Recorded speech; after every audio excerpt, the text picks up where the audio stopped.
사무엘상 8장 1절부터 9절까지의 말씀만 보도록 하겠습니다. 사무엘상 8장 1절에서 9절까지의 말씀입니다. 제가 한 절 읽고 여러분이 한 절 읽고 마지막 9절은 함께 읽도록 하겠습니다. 1절입니다. 사무엘이 늙음에 그의 아들들을 이스라엘 사사로 삼으니 장자의 이름은 요엘이요 차자의 이름은 아비아랴. 그들이 브엘세바에서 사사가 되니라. 그의 아들들이 자기 아버지의 행위를 따르지 아니하고 이익을 따라 뇌물을 받고 판결을 굽게 하니라. 이스라엘 모든 장로가 모여 라마에 있는 사무엘에게 나아가서 그에게 이르되 보소서, 당신은 늙고 당신의 아들들은 당신의 행위를 따르지 아니하니 모든 나라와 같이 우리에게 왕을 세워 우리를 다스리게 하소서 한지라. 우리에게 왕을 주어 우리를 다스리게 하라 했을 때에 사무엘이 그것을 기뻐하지 아니하여 여호와께 기도하매 여호와께서 사무엘에게 이르시되 백성이 내게 한 말을 다 들으라. 이는 그들이 너를 버림이 아니요 나를 버려 자기들의 왕이 되지 못하게 함이니라. 내가 그들을 애굽에서 인도하여 낸 날부터 오늘까지 그들이 모든 행사로 나를 버리고 다른 신들을 섬김같이 내게도 그리하는도다. 함께 읽겠습니다. 그러므로 그들의 말을 듣되 너는 그들에게 엄히 경고하고 그들을 다스릴 왕의 제도를 가르치라. 아멘. 오늘 주신 말씀을 가지고 왕을 버리고 왕을 구하다라는 제목으로 여러분과 말씀 나누기 원합니다. 우리 지난주에 살펴보았던 우리 사무엘상 7장이요. 오늘 7장과 사실 오늘 본문 우리가 읽었던 이 8장 사이에는 상당한 세월의 차이가 있습니다. 무슨 얘기냐면 우리 성경 말씀으로 보자면 그저 한 장이 넘어왔을 뿐이겠지만 그러나 이 한 장에는요 수십 년의 세월이 담겨져 있습니다. 그래서 오늘 본문 1절은 사무엘이 늙음에라는 말씀으로 시작하고 있는 것을 보게 됩니다. 그러니까 우리가 지난주에 살펴봤던 7장에는요 사실은 젊은 사무엘이 나옵니다. 젊은 사무엘. 그러니까 이제 30이 갓 된 한 그 정도의 사무엘이 나옵니다. 그래서 미스바의 회개 이후에 이스라엘을 다스렸던 그 사무엘이 이제 이스라엘을 다스리고 있었는데 그것이 수십 년이 흘러서 이제 사무엘이 늙어 있는 시간, 그런 시간을 맞이하였다라고 그렇게 말씀하고 있는 겁니다. 그리고 그 수십 년의 세월 동안에 이 사무엘에게는 변화가 있었는데 그 중에 하나가 뭐냐면 아들이 둘이 생겼다라는 것입니다. 자, 한 아들의 이름은 요엘입니다. 요엘. 이름의 뜻이 여호와는 하나님이시다라는 뜻입니다. 그리고 두 번째 아들 이름은 아비야인데요. 이 이름의 뜻은 뭐냐면 하나님은 아버지이십니다라는 뜻이에요. 그러니까 사무엘이 이 아들의 이름을 지을 때 그런 소원이 있었던 것 같아요. 여호와 하나님을 아버지로 모시고 살아가는 삶을 살았으면, 우리 아들들이, 우리 자녀들이 여호와를 아버지로 모시고 그렇게 살아갈 수 있는 그런 아들이었으면 좋겠다라는 소원이 있었던 것 같습니다.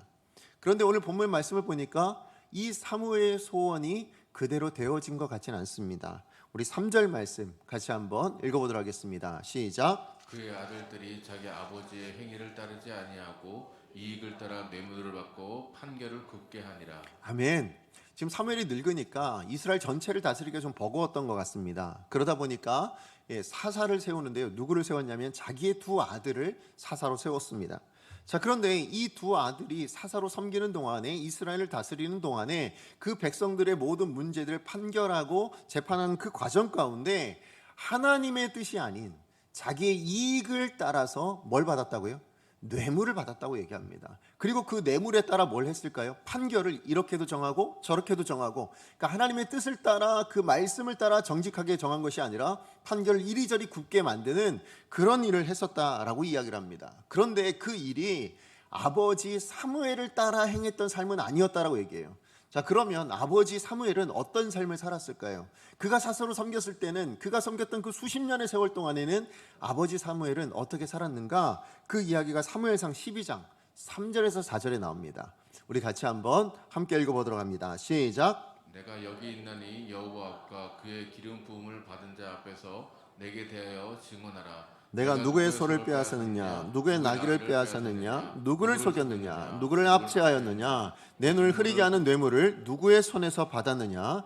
그리하였으면 내가 그것을 너희에게 갚으리라 하니 그들이 이르되 당신이 우리를 속이지 아니하였고 압제하지 아니하였고 누구의 손에서든지 아무것도 빼앗은 것이 없나이다 하니라. 아멘. 오늘 이 말씀에 보면 결국 사무엘은 어떤 인생을 살았어요? 그는 그 일생을 사는 동안에 아무 흠이 없이요, 어떻게 보면 정말로 청렴결백하게 그렇게 살았던 사람이에요. 누구한테 인정받을 만큼 스스로 그렇게 평가하는 것이 아니라 이스라엘 모든 백성들이요. 그러니까 사무엘의 다스림을 받았던, 수십 년 동안 그렇게 다스림을 받았던 모든 백성들이 인정할 만큼 그렇게 깨끗하게 살아낸 사람, 하나님의 뜻을 살아낸 사람, 그게 바로 아버지 사무엘의 모습이었습니다. 자, 그런데 그런 사무엘의 모습을 보고 자랐던 이 아들들은 불행하게도 어떤 삶을 살았다고요? 아버지의 뜻을 따라, 아니 아버지의 걸어가셨던 그 길을 따라 살아내지 못했다, 그렇게 이야기하고 있는 겁니다. 자, 그러고 보면 부모님의 신앙이 자녀의 신앙을 보장하는 건 아니구나라는 걸 알 수 있게 돼요. 그렇죠? 그러니까 목사님의 자녀, 그러니까 저같이 목사의 아들들이면 정말 신앙생활 잘한다, 당연히 구원받을 거다, 이렇게 장담할 수 있을까요? 오늘 말씀을 보니까 그러지 않다라는 것을 알 수 있게 됩니다. 여러분, 여러분이 뭐 장로님이시든 아니면 집사님이시든 권사님이시든 여러분 그렇게 직분을 가지고 내가 신앙생활을 오래 했다고 한들 여러분의 자녀도 당연히 구원받을 거고 여러분의 자녀도 당연히 신앙생활을 잘할 거다, 그렇게 생각해서는 곤란하다라는 거예요. 오늘 우리가 어린이 주일을 맞이하였습니다. 어린이 주일이니까 어떻게 보면 우리가 더 심각하게 이거를 받아들여야 될 거라 저는 생각이 돼요. 우리의 다음 세대들이요, 오늘 우리 교회 가운데 있는 모든 다음 세대들이 당연히 신앙생활을 잘할 거다, 그것은 있을 수가 없다라는 것입니다. 그러면 우리가 무슨 생각을 해야 될까요? 오늘 이 말씀을 통해서 우리는 어떤 것을 바라볼 수 있어야 될까요? 우리 아이들이 스스로 신앙생활을 해 나아갈 수 있도록, 우리 아이들이 사무엘과 같은 그런 인생을 살아갈 수 있도록 우리가 더 기도해야 되겠고, 우리가 더 이 아이들을 가르쳐야 되겠고, 우리가 더 이 아이들을 돌볼 수 있어야 되겠다라는 그런 마음이 들더라고요. 여러분, 신앙생활하기에 너무 좋은 환경 가운데 요즘 우리는 살아가고 있습니다. 어찌 보면 여러분들 스스로 그걸 느끼잖아요. 요즘 TV를 틀면 어때요? 채널만 잘 맞추면 말씀이 나옵니다. 방송을 들어도 말씀이 너무 잘 나와요. 인터넷만 찾아봐도 우린 말씀을 언제든지 들을 수 있고 찬양도 언제든지 들을 수 있어요. 극동방송을 통해서 정말 많은 기도를 또 대신해서 우리 가운데 해주시는 분들도 있습니다. 우린 그런 환경 가운데 살아가요. 그런데 그 모든 좋은 것들을 가지고 우리는 그것으로 우리의 신앙이 더 나아졌는가? 여러분 스스로 한번 생각해 보세요. 여러분, 그래서 여러분의 신앙이 조금 더 나아지셨습니까? 여러분 신앙이 정말 하나님 기뻐하시는 신앙이 되셨습니까? 그러지 않잖아요. 마찬가지로 우리 자녀들도 그 좋은 시대 가운데 있지만, 이런 좋은 환경 가운데 있다 할지라도 여러분 그 환경 가운데 있는 것이 자동적으로 저절로 신앙이 자라도록 만들어주지는 않더라라는 것입니다. 그러면 우리가 어떻게 될까요? 정말 우리 다음 세대를 위해서 더 많이 기도해 주셔야 돼요. 더 많이 애써 주셔야 됩니다. 더 많이 가르칠 수 있도록, 더 많이 도와줄 수 있도록 우리가 힘써야 될 줄로 믿습니다. 여러분, 엘리 제사장도 안 된 일이에요. 자녀를 양육하는 건요. 여러분, 심지어 사무엘도 안 된 일이에요. 정말 우리랑 너무나도 다르게 정말 하나님의 사람으로서 사사요 제사장이었던 이 사무엘조차도 자기 자녀를 키워내는 것에서는 실패하고 있는 모습을 보게 됩니다. 얼마나 자녀를 키우는 것이 힘든가, 그걸 하나님께서 말씀하시는 것보다 우리가 얼마나 더 이 자녀들을 위해서 애써야 되는가, 이걸 하나님께서 말씀해 주시는 거라고 믿습니다. 여러분, 우리 다음 세대를 위해서, 여러분의 자녀를 위해서 더 많이 기도해 주십시오. 뿐만 아니라 여러분의 자녀가 스스로 신앙생활을 할 수 있도록 더 많이 가르쳐 주시고, 말씀을 볼 수 있도록 가르치시고, 기도를 할 수 있도록 가르치시고, 그렇게 해주시기를 부탁을 드립니다. 왜냐하면 여러분이 신앙생활을 잘한다고요, 여러분 하나님 나라에 섰을 때, 여러분의 자녀가 섰을 때에 너 부모의 신앙 때문에 너도 구원받을 수 있어 라고 말할 수 있나요? 그럴 수 없잖아요. 우리 자녀의 신앙은 스스로 자기 신앙을 가지고 하나님 앞에 평가받게 돼 있거든요. 자기가 믿음을 가지고 있어야 그가 구원을 받을 수 있거든요. 그러므로 우린 더 힘써야 됩니다. 우리 자녀들이 구원받을 수 있도록, 우리 자녀들이 신앙생활을 올바로 할 수 있도록 그렇게 힘써야 돼요. 그것을 위해서 우리가 본을 보여주는 건 당연해요. 사무엘처럼 살아야 되는 건 당연한 겁니다. 그 당연한 것 말고도 더 힘써야 될 게 뭘까요?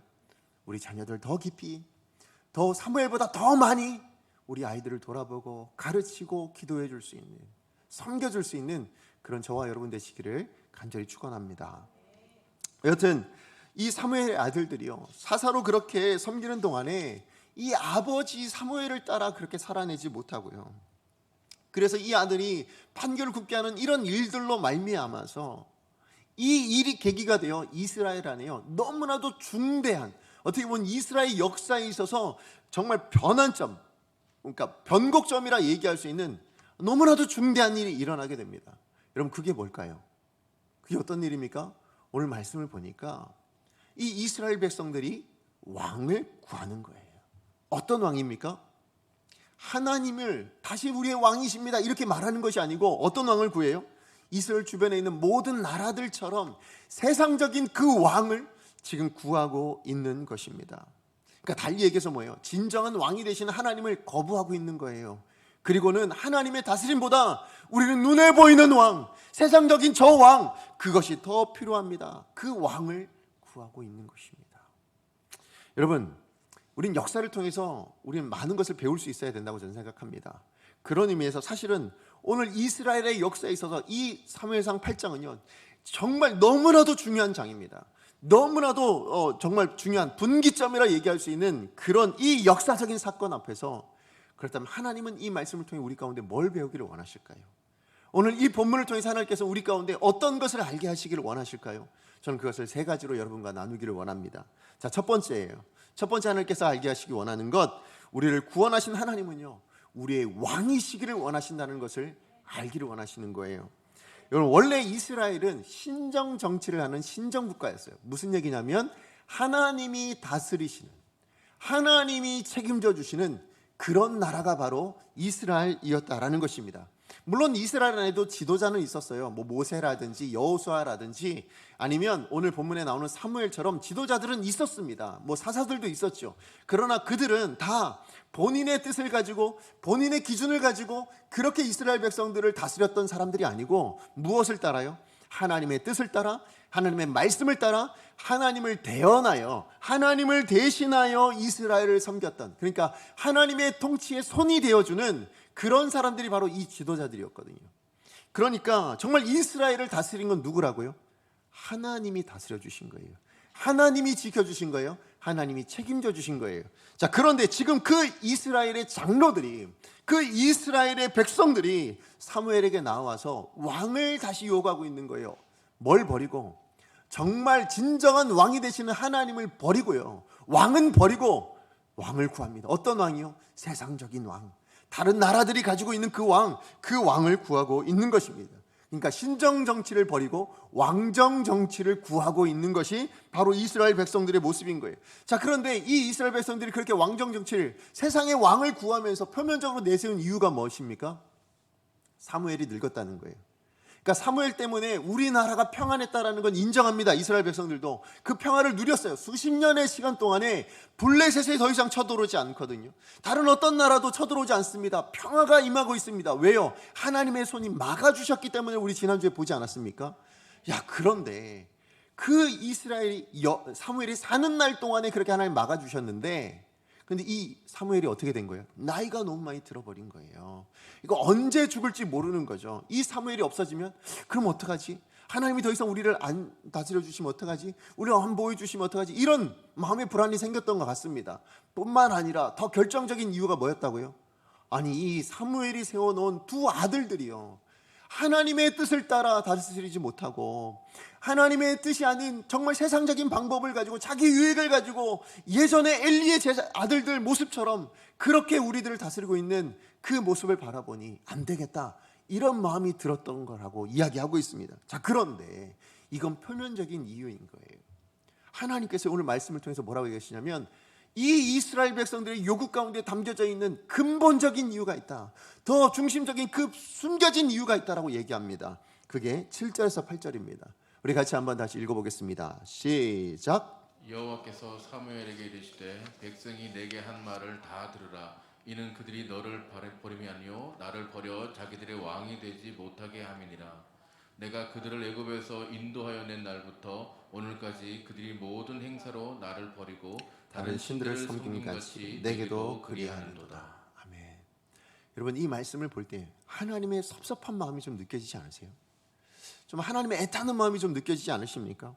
지금 이스라엘 백성들이요, 하나님이 애굽에서 구원해 주신 그 하나님 되심은 인정하고 있는 거예요. 여러분, 블레셋에서 구원해 주신 그 하나님을 모르는 바가 아닙니다. 구원자이신 것은 분명히 인정하고 있습니다. 그런데 거기까지만이에요. 하나님은 거기까지만 해주시면 됩니다. 지금 그렇게 이스라엘 백성들이 이야기하는 거예요. 하나님을 구원자로는 인정하겠지만 우리를 다스리시고 우리를 통치하시는 왕으로는 섬기지 못하겠습니다. 왕으로는 더 이상 신뢰하지 못하겠습니다. 그렇게 이야기하는 거예요. 그러다 보니까 뭘 구하는 겁니까?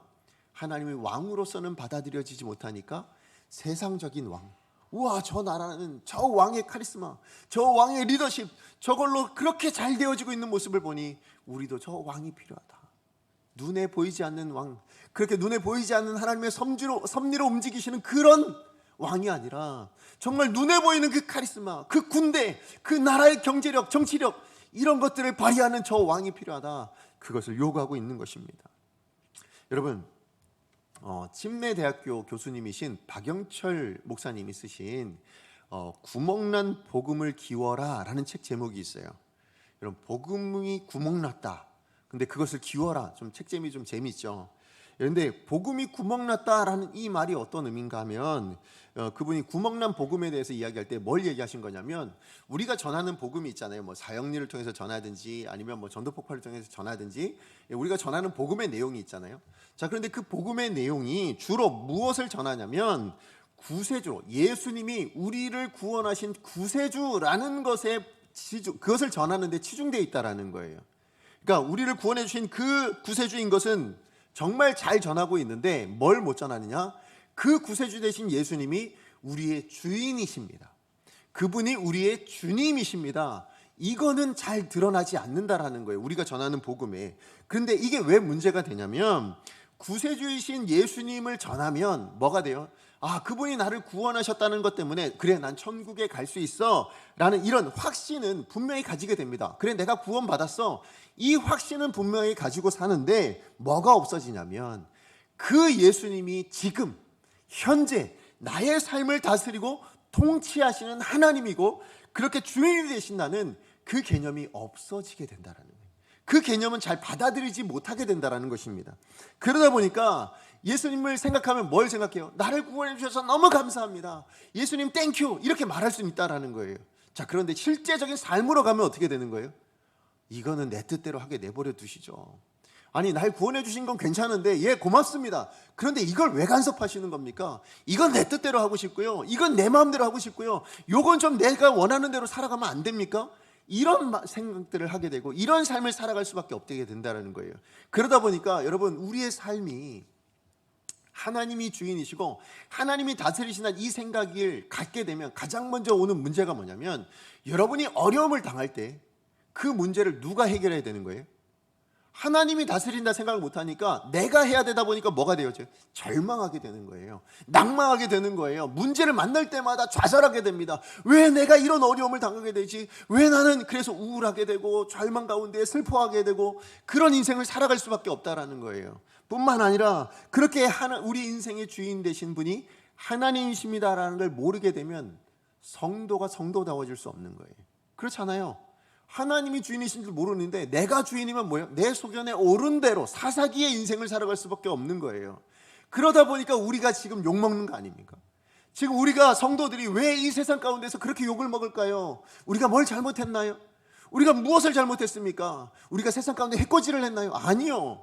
우리는 세상 사람들과 똑같이 살아가고 있어요. 세상 사람들이 더 나쁜 짓 많이 하잖아요. 그런데 뭐가 잘못된 거예요? 니들은 구별받았다고 얘기해놓고 우리랑 다를 바가 없네. 이게 욕먹는 일 아닙니까? 왜 그게 문제가 된 거예요? 주님이 우리의 주인이 아니신 거예요. 내 인생의 주인은 나인 거예요. 여러분의 가정을 한번 생각해 보세요. 여러분의 사업장을 한번 생각해 보세요. 심지어 우리 교회들도 어때요? 사람들이 움직이고 있잖아요. 사람이 주인인 것처럼 말하고 있습니다.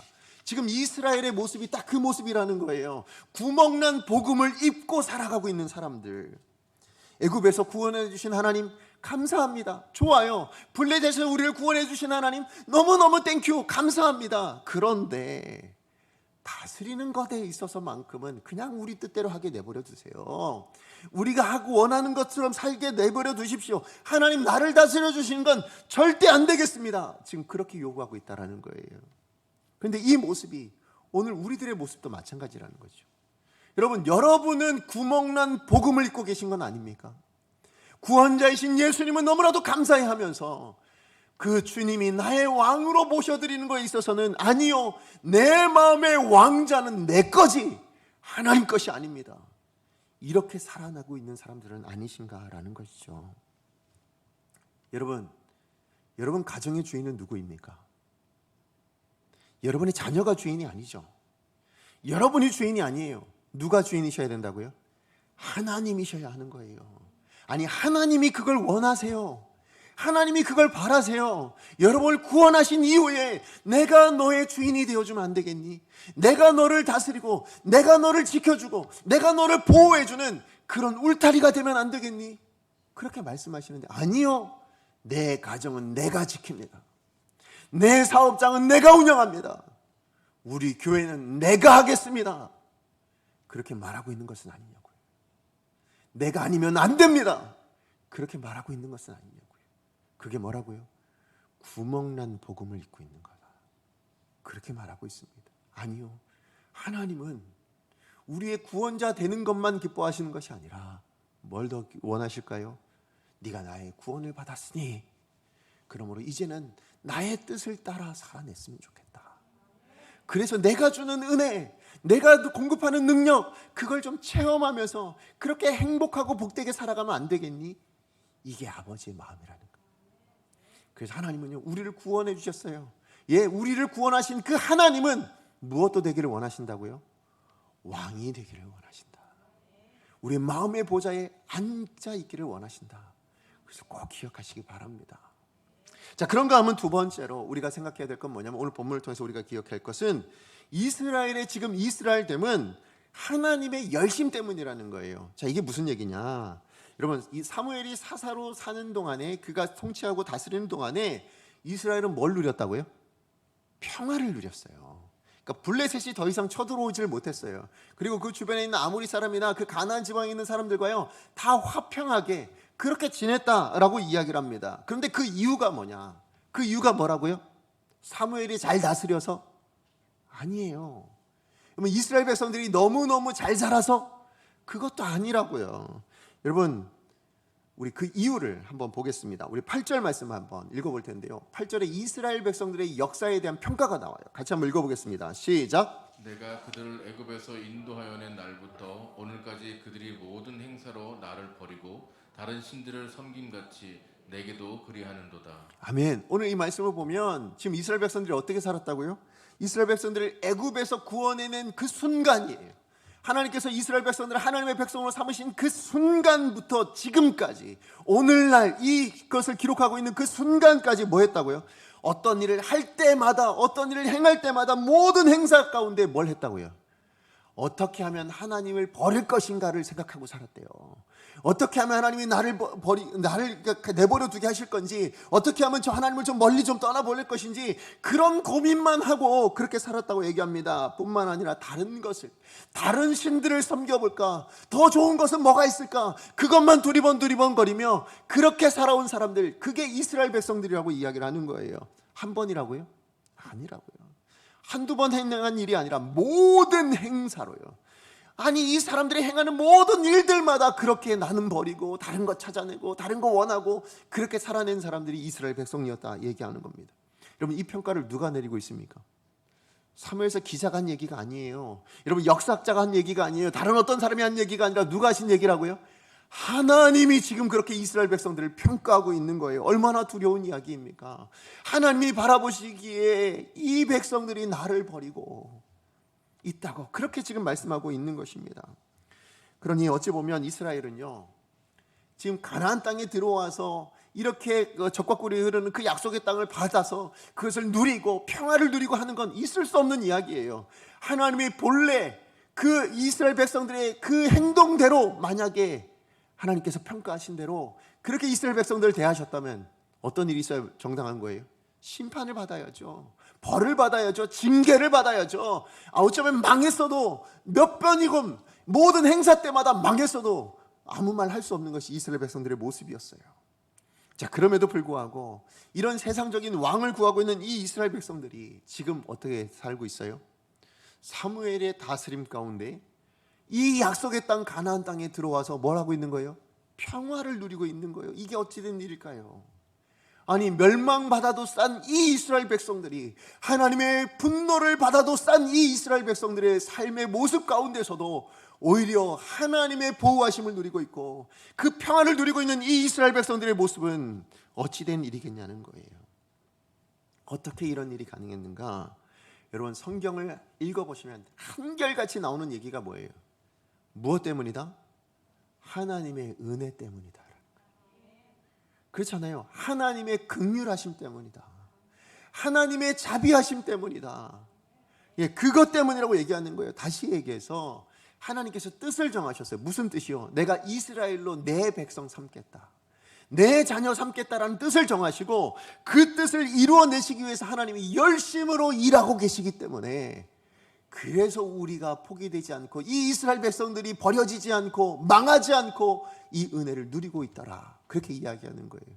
맞아요. 오늘날 우리가 받은 구원도요, 여러분, 우리가 받는 이 구원, 예수님이 우리를 구원하시기 위해 이 땅 가운데 오신 것, 무엇 때문에 이루어진 일일까요? 어떻게 이루어진 일이 되었을까요? 그것이 이사야 9장 6절에서 7절 말씀에 나옵니다. 우리 같이 한번 읽어보도록 합니다. 시작. 이는 한 아이가 우리에게서 낳고 한 아들을 우리에게 주신 바 되었는데 그의 어깨에는 정사를 메었고 그의 이름은 기묘자라, 모사라, 전능하신 하나님이라, 영존하신 아버지라, 평강의 왕이라 할 것임이니라. 그 정사와 평강의 더함이 무궁하며 또 왕자와 그의 나라에 군림하여 그 나라를 굳세게 세우고 지금 이후로 영원히 정의와 공의로 그것을 보존하실 것이라. 만군의 여호와의 열심히 이를 이루시리라. 아멘. 여러분 믿으십니까? 예, 만군의 여호와의 열심히 이 모든 것을 이루어내셨다라는 것, 여러분 믿으시나요? 우리가 열심히 하셔서 된 일이 아니라는 거예요. 세상에 어떤 일이 열심으로 일어나서 되어진 일이 아니라고 얘기합니다. 여러분 6절에 나온 이야기, 한 아기가 우리에게 났어요. 이 아기가 누구예요? 예수님이시잖아요. 예수님이 이 땅 가운데 오셔서 우리를 구원하신 그 역사가 7절에서 무엇으로 가능한 거라고요? 만군의 여호와의 열심히 이루어낸 일이다. 그래서 우리가 구원받았다. 그래서 우리가 하나님의 자녀가 되었다. 지금 그렇게 이야기를 하고 있는 거예요. 여러분, 이 하나님의 열심을 여러분이 믿으신다면, 여러분 하나님의 열심이 오늘 우리를 구원해 받은 하나님의 자녀로 세우신다는 것이 여러분 믿으신다면, 이 이스라엘 백성들을 지금 이스라엘 백성으로 이렇게 이 가나안 땅에서 평화를 누리게 하시는 이 하나님의 열심을 여러분 믿으신다면, 그렇다면 우리가 해야 될 일은 뭘까요? 오늘 우리가 해야 될 일은 무엇이겠습니까? 우리가 가정이든 직장이든 아니면 이 교회이든지 간에요, 우리가 다 사람의 열심이 아니라 하나님의 열심의 결정체 되신 이 예수님께서 다스릴 수 있도록 우리를 내어드려야 된다는 거예요. 그게 우리가 해야 될 일 아닙니까? 하나님의 열심이 우리를 지금도 돌보신대요.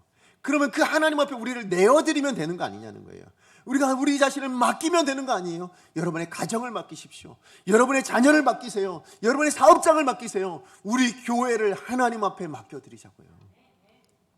여러분, 열심히 지나쳐가지고요, 내가 해보겠다 그렇게 나서면 뭐가 돼요? 문제가 될 수 있는 거예요. 내 가정을 향한, 내 사업장을 향한, 내 자녀를 향한, 우리 교회를 향한 그 하나님의 열심을 좀 믿으시기 바랍니다.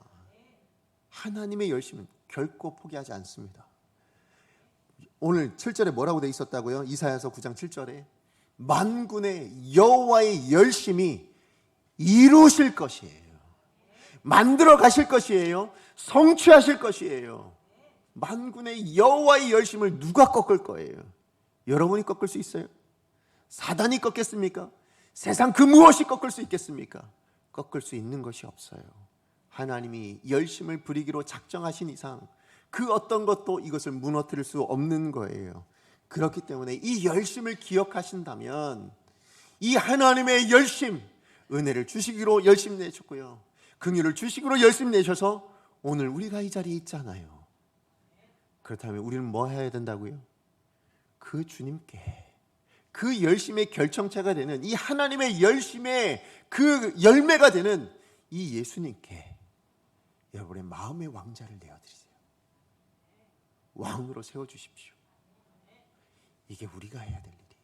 그러면 우리 되면 누가 책임져 주신다? 하나님의 열심히 이루어 주신다. 기억하시기 바랍니다. 자, 그럼 마지막으로 우리 세 번째는 우리가 기억해야 될 건 뭐냐면요, 그 하나님이 허락하신 오늘, 이것은 우리에게 기회인데 어떤 기회냐면 하나님의 자녀로, 성도로, 하나님을 왕으로 모신 그 삶을 살아내라고 주신 기회라는 것을 여러분 기억하시기 바랍니다. 이스라엘 장로들이요, 이스라엘 지금 사무엘에게 요구했던 이 일, 왕을 요구했던 이것은요, 하나님의 왕 되심을 인정하지 못한 일이잖아요. 이게 하나님이 얼마나 크게 악하다고 여기셨는가? 사무엘상 12장 17절 하반절 말씀 우리 같이 한번 읽어보겠습니다. 시작. 너희가 왕을 구한 일 곧 여호와의 목전에서 범한 죄악이 금을 너희에게 밝히 알게 하시리라. 예, 지금 여호와의 목전이에요. 이 목이 아니죠. 무슨 목이에요? 눈목이에요. 눈에 보시기에 눈 앞에서 어떤 일이 일어나고 있는 거예요? 어마어마하게 커다란 죄악을 지금 범하고 있다. 지금 그렇게 사무엘이 이스라엘 백성들에게 이야기하고 있습니다. 자, 그런데 오늘 8장에 나온 우리 7절 말씀을 읽어보니까 하나님이 뜬금없이 이렇게 얘기하십니다. 뭐라고 얘기하십니까? 이 이스라엘 백성들의 요구를 다 들어줘라. 그렇게 얘기하고 계세요. 그렇잖아요. 그죠? 그거를 거부해라. 아니면 저들을 책망해라. 그렇게 말씀하지 않고요. 오히려 뭐라고 얘기합니까? 저 이스라엘 백성들의 요구를 다 들어줘라. 지금 그렇게 이야기를 하고 있는 거예요. 22절에서도요, 똑같이 얘기합니다. 저들의 마음을 들어서 왕을 세워줘라. 지금 그렇게 사무엘에게 명령을 하고 있어요. 여러분, 이상하지 않습니까? 아니, 하나님께 큰 죄악을 범하는 일이라고, 하나님의 목전에 죄악을 행하니 너무 큰 것이라고 그렇게 지금 말씀했어요. 뿐만 아니라 하나님의 백성이 왕을 구하는 것이 누구를 구하는 거라고요? 하나님을 버리고 세상을 원하는 것이다라는 걸 누가 알았어요? 하나님이 모르는 바가 아니잖아요. 표면적인 이유, 그냥 사무엘이 늙어서, 아니면 이 아들들이 잘못해서 그래서 왕구하는 거예요. 그걸 그대로 꼬지고대로 받으시는 하나님이 아니에요. 그 내면의 중심이 무엇이었는지, 나를 버리는 거구나 라는 걸 하나님이 아셨어요. 모르는 바가 아닙니다. 그럼에도 불구하고 하나님이 지금 이스라엘 백성들의 요구를 들어줘라. 지금 사무엘에게 그렇게 이야기하고 있는 거예요. 그런데 더 조금 이상했던 게 뭐냐면, 그 이상한 이야기를 하시는 그 하나님, 어떻게 보면 이해되지 않는 그 하나님의 말씀 앞에 사무엘의 반응이에요. 사무엘이 어떻게 합니까? 순종해요. 왜? 이해가 되지 않는데 순종을 합니다. 사실은 이 왕을 구하는 일이 누구한테 마음에 안 들었던 일이에요? 사무엘 자신에게도 기쁘지 않았던 일이에요. 그 기쁘지 않다는 말이요, 화가 났다는 얘기예요. 그래서 뭐예요? 이 사무엘이 참 감사하게도 그 마음의 감정의 동요를 어디로 가서 푸냐면 누구한테 풀어요? 하나님 앞에서 풀어요. 그래서 기도하잖아요. 그죠? 하나님 앞에 그 기뻐하지 않는 그 일을 가지고 하나님 앞에서 기도를 합니다. 예, 그래서 기도를 하는데 그 기도를 할 때 하나님이 말씀하십니다. 뭐라고 얘기해요?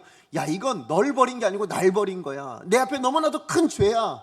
그걸 하나님께서 말씀해 주셨어요. 게다가 여러분, 이 일로 말미암아 나타날 결과, 그러니까 이스라엘 백성들이 왕을 구해서 그 왕을 가지게 되었을 때 일어날 결과가 무엇인지도 우리가 읽지 않았지만 여러분 10절부터 18절까지의 말씀을 보면 어떤 패단이 나타나는지, 어떤 안 좋은 일이 나타나는지를 다 설명해 주거든요. 예, 여러분, 너희들의 자녀들이 이 왕 앞에 굴복하게 될 것이고 빼앗기게 될 거, 너희 좋은 것도 다 빼앗길 거야. 예, 이런 이야기들을 쭉 해서 해줍니다. 그 좋지 않은 일이 일어날 것을 누가 알아요? 사무엘이 알거든요. 그렇잖아요. 그래서 다 설명해 준 거 아닙니까? 자, 이 모든 것을 다 아는데도 불구하고 지금 하나님께서 그들의 이야기를 들어줘라 라고 얘기했을 때, 저 같으면, 제가 사무엘이었다면 하나님께 한 번은 물어봤을 것 같아요. 뭐라고 물어봤을까요? 아니, 왜 들어주라고 하시는 거예요? 아니, 이게 잘못된 거 아시잖아요. 하나님. 이게 죄악인 거 아시잖아요. 아신 하나님께서 이걸 왜 들어주라고 하시는 거예요? 이유가 뭡니까? 이렇게 물어볼 수 있을 것 같은데 그러지 않아요. 그저 묵묵히 하나님이 말씀하셨으니 제가 순종하겠습니다. 이런 마인드로 왕을 세울 준비를 하고 있는 게 오늘 8장에 나온 사무엘의 모습이고, 그래서 그 이후로 9장에 가시면 사울이 이제 왕으로 세워지게 되거든요. 자, 그렇다면 여러분, 왜 하나님을 거부하는 이 이스라엘 백성들의 요구를 하나님 왜 들어주고 계시는 걸까요? 왜 들어주라고 얘기하실까요? 아니, 뿐만 아니라 그렇게 이해가 되지 않는 그 일을 사무엘은 들어놓고 왜 무조건 순종하고 있는가? 제가 이걸 좀 생각하면서 문득 제 안에 떠올랐던, 이 말씀을 묵상하는데 문득 떠올랐던 비유가 하나 있어요. 그게 뭐냐면 탕자의 비유예요. 탕자의 비유. 여기 보니까 지금 이스라엘 백성들을 향하여 말씀하시는 이 아버지 하나님의 요구가 바로 이 탕자의 아버지랑 똑같다라는 생각이 들었어요. 무슨 얘기냐? 여러분 탕자의 비유 아시죠? 이 탕자 둘째 아들이 둘이 있었어요. 한 아버지한테 아들이 둘이 있었는데 이 둘째 아들이 뭘 생각했어요? 나 이제 아버지랑 같이 살고 싶지 않아. 그러니까 뭘 요구합니까? 아버지 재산을 좀 주십시오. 저한테 주실 재산 있잖아요. 어차피 물려주실 거 저한테 지금 주십시오. 해가지고는 받아요. 근데 이 아버지가 야, 너 그러면 안 돼. 이렇게 호통쳐야 될 것 같잖아요. 그죠? 야, 너 이거 가져가 봤자 너 다 망할 거야. 다 말아먹을 거야. 이렇게 얘기하셔야 될 거 아니에요. 근데 그렇게 말하지 않고 어떻게 얘기해요?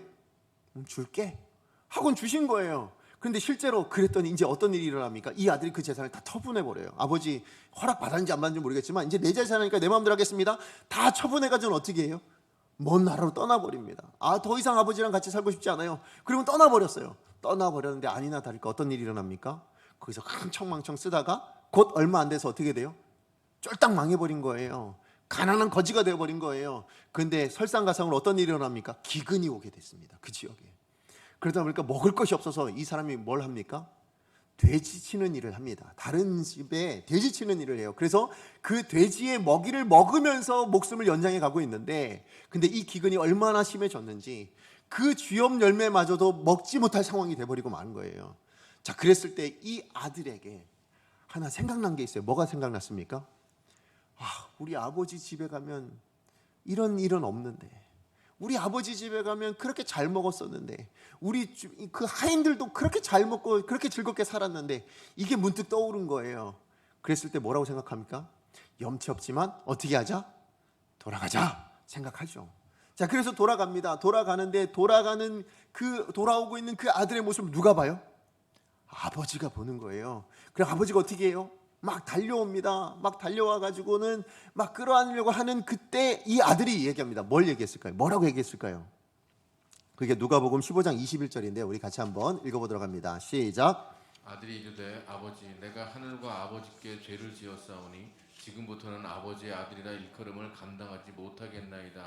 아멘. 지금 뭐라고 얘기하고 있다고요? 전 더 이상 아버지 아들이 아닙니다. 제가 어떻게 무슨 염치로 아버지 아들이라고 얘기할 수 있겠습니까? 저를 그냥 품꾼의 하나로만 써주셔도 저는 감사합니다. 저를 먹여주고 재워주시기만 해도 저는 감사합니다. 이런 마음으로 나갔어요. 자, 그랬을 때 아버지가 뭐라고 얘기해요? 아니다. 무슨 얘기하는 거냐? 넌 내 아들이지. 넌 지금 살아 돌아와 준 것만 해도 너무 감사하다. 너무 좋다. 너무 기쁘다. 그래갖고 뭘 해주세요? 잔치를 베풉니다. 살찐 조를 잡아와라. 저에게 좋은 옷 씻기고 좋은 옷을 입히고 가락지를 끼워주고 내 아들됨을 다시 맞이해라. 그렇게 종들에게 이야기를 하잖아요. 이게 아버지의 모습이더라고요. 근데 제가 그 모습을 보면서 이 탕자의 비유를 제가 생각하면서 어떤 생각이요? 야, 이 이스라엘 백성들의 모습이나 지금 이 둘째 아들의 모습이나 똑같다라는 생각이었어요. 그죠? 저는 아버지가 저를 다스리는 거 원치 않습니다. 전 아버지 아래에 있고 싶지 않습니다. 하고는 아버지를 떠나고 싶습니다. 라고 요구했던, 자, 그런데 그 요구했던 그 요구가 우리로서는 납득이 안 되잖아요. 여러분 이해가 되세요? 저도 아직 납득이 안 돼요. 왜 이걸 허락하셨는지 잘 납득이 안 돼요. 자, 그런데 납득이 되지 않지만 그래도 아버지는 어떻게 하셨어요? 들어주시잖아요. 그죠? 들어주세요. 그들의 요구를 다 받아주시더라고요. 그런데 그 요구를 받았을 때 이 둘 다 어떻게 돼요? 다 망하거든요. 그래서 결국은 다 망하잖아요. 이스라엘도 망했고 이 아들도 망했어요. 자, 그런데 변하지 않는 사실이 하나 있었어요. 그들이 다 망하고 그렇게 다 그랬지만 그래도 변하지 않는 사실 하나가 있더라고요. 그거 하나가 남았어요. 그게 뭘까요? 이 이스라엘이든 이 아들이든 그 아버지의 아들됨은 변하지 않는다. 그렇죠? 아니, 잘못 살았어요. 망했어요. 그래도 뭐는 변하지 않아요? 하나님의 아들됨도 변하지 않았고 아버지의 아들됨도 변하지 않더라. 다르게 얘기하면 이스라엘의 하나님 되심, 아버지 되심도 변하지 않고 이 탕자의 아버지 되는 것도 변하지 않더라. 이 사실은 절대 변함이 없더라. 이게 확인이 되어지더라고요. 그래서 제가 깨닫게 된 건 뭐냐, 여러분, 우리도 인생을 살다 보면 하나님께서 오늘이란 이 하루를 왜 우리 가운데 허락하셨을까요? 여러분, 사실은 만약에 하나님이 우리 가운데 죄 짓는 것을 보기 원치 않으셨다면 아마 오늘 여러분을 허락하지 않으셨을걸요. 어제 여러분을 데려가셨을 거예요. 아니면 오늘 밤 잠자기 여러분 일어나시기 전에 하나님께서 그냥 데려가셨을 거예요. 그죠? 우리는 악한 거 알고 계시거든요. 하나님이. 우리는 연약한 거 하나님 아시거든요. 우리는 죄 가운데 있다라는 걸 아시거든요. 그런데도 오늘이라는 이 하루를 여러분에게 허락하여 주셨어요. 그렇잖아요. 그죠? 그래서 오늘 우리가 이 예배 자리에도 있고, 근데 여러분 오늘 하루 이 예배 끝나고 나가시면 잘 사실 자신이 있으세요? 죄 없이 나는 살아낼 자신이 있다. 한번 손들어 보세요. 있습니까? 없죠? 그럼에도 불구하고 하나님은 여러분에게 오늘이라는 하루를 허락하셨어요. 그래서 제가 이 자리에 있고 여러분이 이 자리에 있는 거예요. 왜 그러셨을까요? 무엇 때문에 그러셨을까요? 죄 지을 줄 알면서도 하나님은 왜 이걸 허락하시냐고요.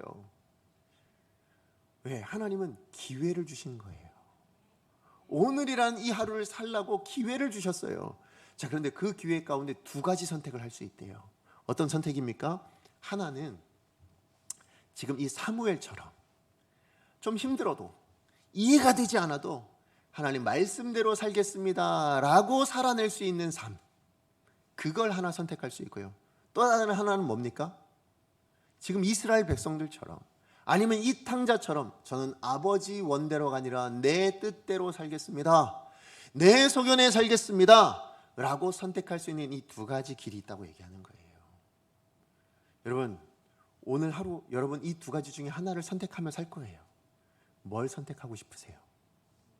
어떤 것을 선택해야만 할까요?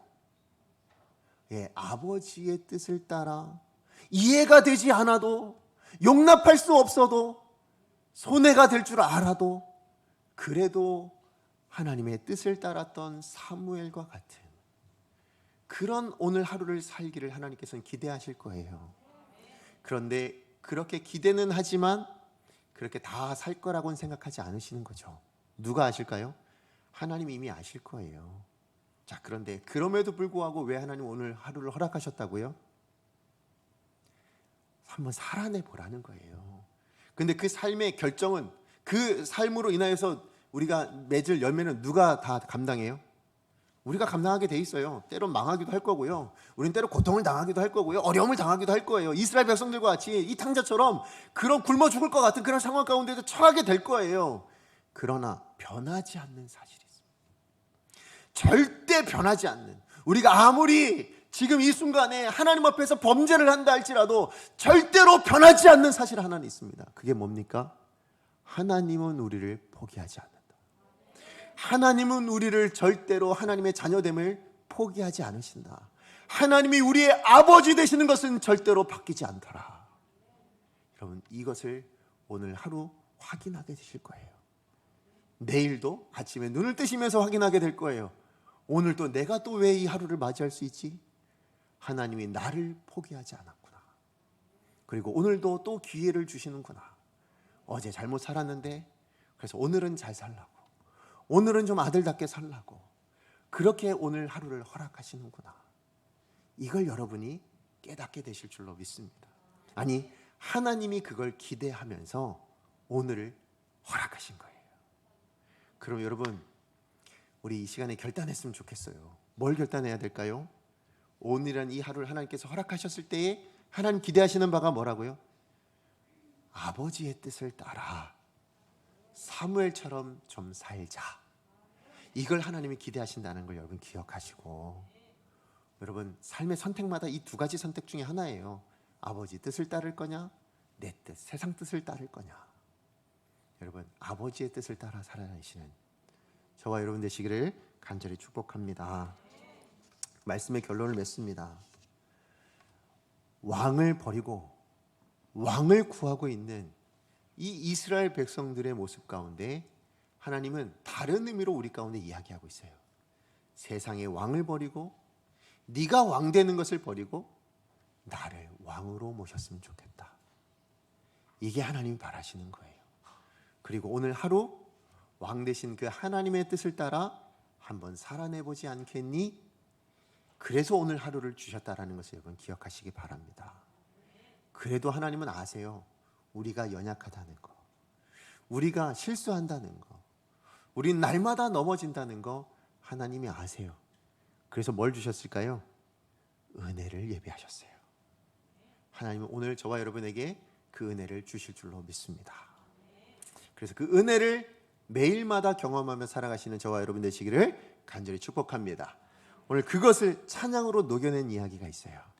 자, 우리 함께 찬양하기 원합니다. 우리 말씀 기억하면서 함께 찬양하는데요, 주는 완전합니다 라는 찬양이에요. 완전하신 우리 주님께서요, 여러분의 인생을 돌보십니다. 하나님은 결코 실수하시는 분이 아니세요. 하나님이 능력이 없으신 분이 아니세요. 하나님 그 커다란 능력으로 우리를 날마다 잘 돌보시는 분이세요. 그래서 가사가 뭐냐면, 주여 우린 연약합니다. 우린 오늘을 힘겨워합니다. 주 뜻 이루며 살기엔 부족합니다. 우린 연약합니다. 주여 우린 넘어집니다. 오늘 하루 또 실수합니다. 주의 긍휼을 구하는 죄인입니다. 그래서 우리는 여기가 중요해요. 뭐라고 고백하냐면, 주만 바라봅니다. 오늘 우리의 삶이 바로 이 삶이 되었으면 좋겠어요. 주님만 바라보십시오. 누구처럼? 어린아이처럼.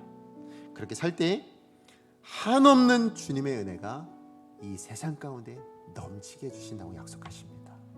우리 이것을 우리 입술로 믿음으로 고백하며 나아가겠습니다. 함께 찬양합니다.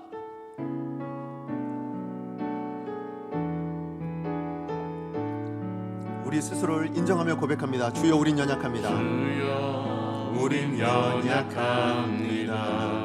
우린 오늘을 힘겨워합니다.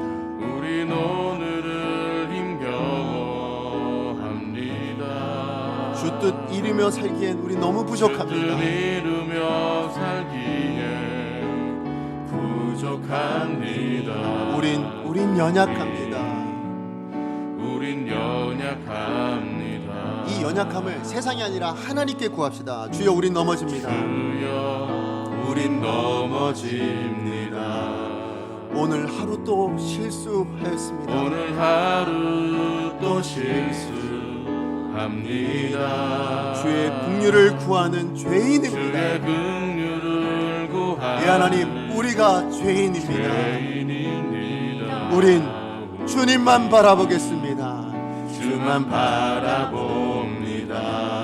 그렇게 바라보는 우리에게 하나님은 부어주십니다. 한없는 주님의 은혜 온 세상 위에 넘칩니다. 가릴 수 없는 주 영광 온 땅 위에 충만합니다. 주님만이 길이오니. 예, 우리가 따라가야 될 그 길입니다. 우린 그 길 따라갑니다. 그날에 우릴 이루실 주는 완전하십니다. 주는 완전합니다. 우리 다시 한번 고백합니다. 우리 가슴에 손을 놓고 우린 연약합니다. 주여 우린 연약합니다. 예, 주님 인정할 수밖에 없습니다. 우린 오늘을 힘겨워합니다. 이 힘든 하루를 오늘도 살아야 합니다. 주님, 주 뜻 이루며 살기에 너무 부족합니다. 부족합니다. 주님 아시지요? 우린 연약합니다. 주여 우린 넘어집니다. 주여 우린 넘어집니다. 오늘 하루 또 실수할 것입니다. 주님, 오늘 하루 또 실수합니다. 주의 긍휼을 구하는 죄인입니다. 주의 긍휼을 구하는 우리가 죄인입니다. 하나님, 내가 죄인입니다. 우린 주님만 바라보겠습니다. 우리 믿음으로 고백합니다. 한없는 주님의 은혜, 한없는 주님의 은혜 온 세상 위에 넘칩니다. 가릴 수 없는 주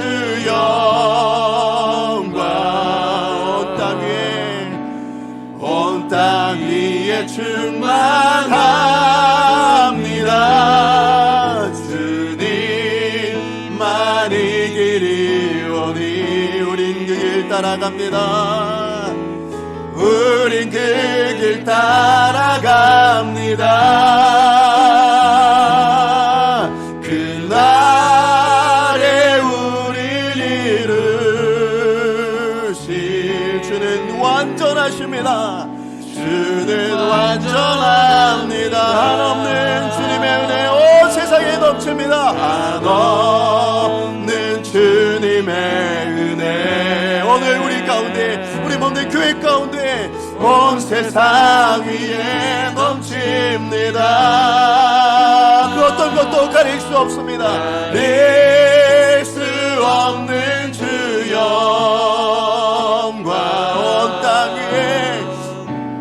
온 땅 위에 충만합니다.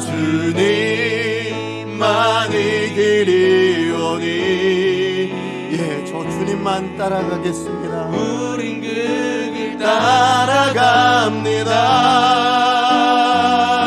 그날에 하나님이 전하신 그날 우리 주님이 다시 오실 그날 우리는 보게 될 것입니다. 주는 완전합니다. 우리 시간에 같이 기도하기 원합니다. 오늘 주신 말씀 기억하면서 하나님이 오늘이란 이 하루를 여러분에게 허락하셨습니다. 우리에게 허락하셨습니다. 우리가 잘나서도 아니고요, 우리가 뭔가 대단한 걸 낼 수 있는 존재여서도 아닙니다. 우리는 실수할 수 있는 자들이고 연약한 자들이고 힘겨워하며 살아가는 그런 자들임을 하나님은 다 아십니다. 그래도 왜 오늘을 허락하셨을까요? 오늘을 살아내라고, 하나님의 자녀로 왕 되신 하나님을 모시고 오늘 하루를 살아냈으면 좋겠다라는 그 하나님의 열망, 그 하나님의 열심이 있어 오늘 우리가 하루를 맞이하고 있는 것입니다. 그럼 우리 시간에 결단합시다. 하나님을 왕으로 모시고 오늘 하루를 살겠습니다. 내가 왕이 아니라, 세상이 왕이 아니라 하나님을 왕으로 모시고 그렇게 오늘을 살겠사오니 내게 은혜를 주시고 내게 능력을 주시고 완전하신 주님 나와 동행하여 주시옵소서. 주여 능력을 주옵소서. 우리 한번 하나님 앞에 기도합니다. 주여 능력을 주옵소서. 하나님 시간 주님 앞에 기도하며 나아갑니다. 그렇습니다. 하나님, 오늘 우리를 향한 하나님 아버지의 마음, 하나님 아버지의 뜻을 알게 해주셔서 감사를 드립니다.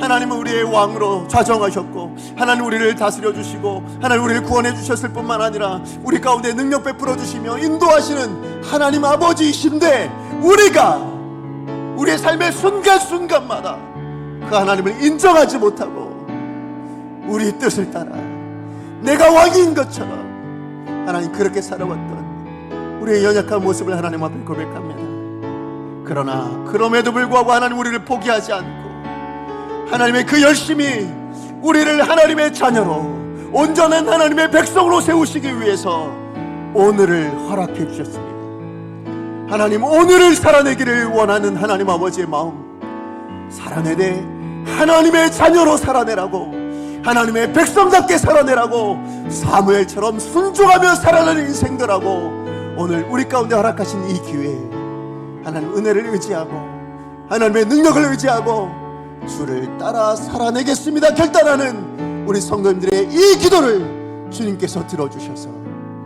우리 성도님들의 인생이 하나님 기뻐하시는 인생, 하나님께 인정받는 인생 되어질 수 있도록 주님 축복하여 주시옵소서.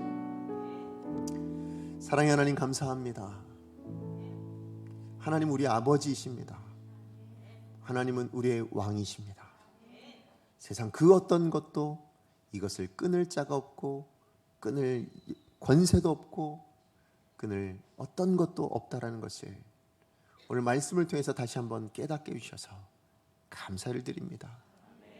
그리고 아버지 되신 하나님, 우리의 왕이 되신 하나님께서 오늘이란 이 하루를 우리 가운데 기회로 허락해 주셔서 감사를 드립니다. 하나님 오늘 이 하루를 사무엘처럼 이해는 되지 않아도 또 때로 넘어지고 실수할 수는 있어도 그래도 하나님을 왕으로 모시고 그렇게 오늘 하루를 살라고 허락하신 기회인 줄 알고 그렇게 살아가기로 결단하는 우리 강성교회 모든 성도님들의 이 결단 가운데 하나님의 능력을 덧입혀 주시옵소서. 하나님의 지혜를 더하여 주시옵소서. 무엇보다 우리와 동행하시는 그 하나님의 하나님 되심이 우리의 삶 가운데 드러날 수 있도록 주님이 동행하여 주시옵소서. 그래서 내일이라는 하루를 떴을 때, 그 눈을 떴을 때에는 하나님 저 잘 살았지요. 하나님 저 최선을 다해서 살았는데 기쁘시지요. 이렇게 하나님께 고백할 수 있는 그런 우리 성도님들의 삶이 될 수 있도록 주님 축복하여 주시옵소서. 우리 성도님들의 가정의 왕이 하나님이 되어 주시고 우리 성도님들의 직장의 왕이 하나님이 되어 주시옵시고 우리 자녀들의 왕이 하나님이 되어 주시옵시고 우리 강성교회의 왕이 하나님이 되어 주시옵소서. 예수님의 이름으로 기도합니다. 아멘. 이제는 우리 주 예수 그리스도의 은혜와 하나님 아버지의 다음이 없으신